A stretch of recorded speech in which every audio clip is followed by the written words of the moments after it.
Disclaimer: by viewing this video, you are agreeing to the following. This is not financial advice. This is solely for educational purposes. Any result of corresponding action is your responsibility and yours alone. Any statements made are generalizations at the time of video publishing that may not necessarily be true in the future.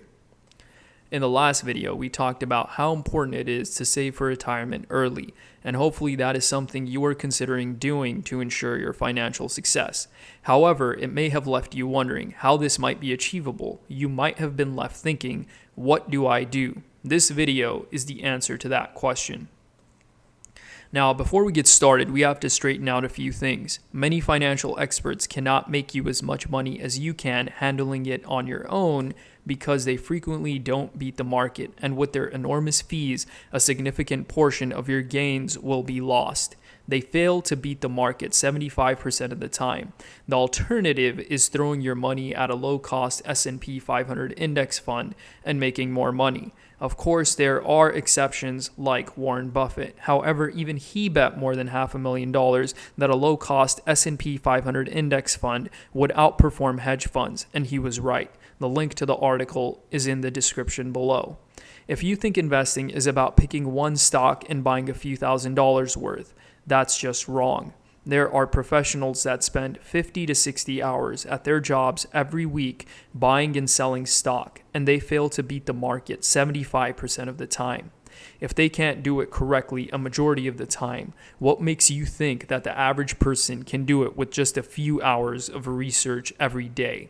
Rather than trying to put thousands of dollars onto one stock, you're better off putting your money into a paper bag, dousing it with gasoline, and setting it on fire.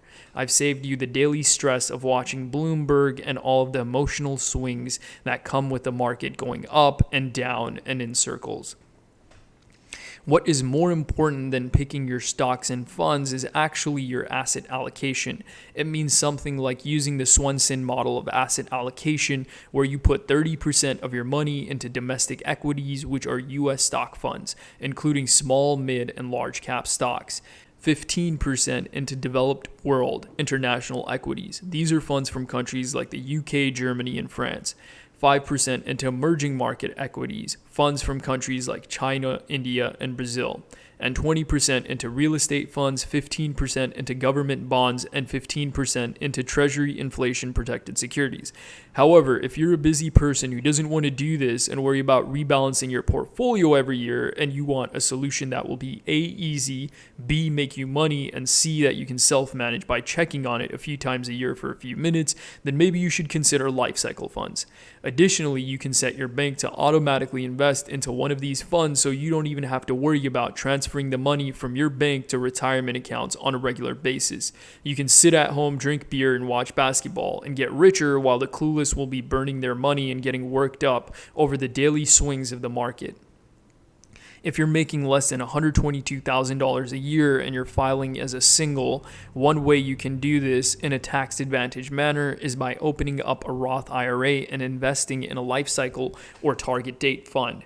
If you're curious as to what I do, I opened up a Roth IRA with Vanguard, and I invest into their target date fund for 2060 because they had a low expense ratio. The expense ratio is what the fund managers charge you to handle your money. It is your responsibility to put in your due diligence and figure out what the best option is for you.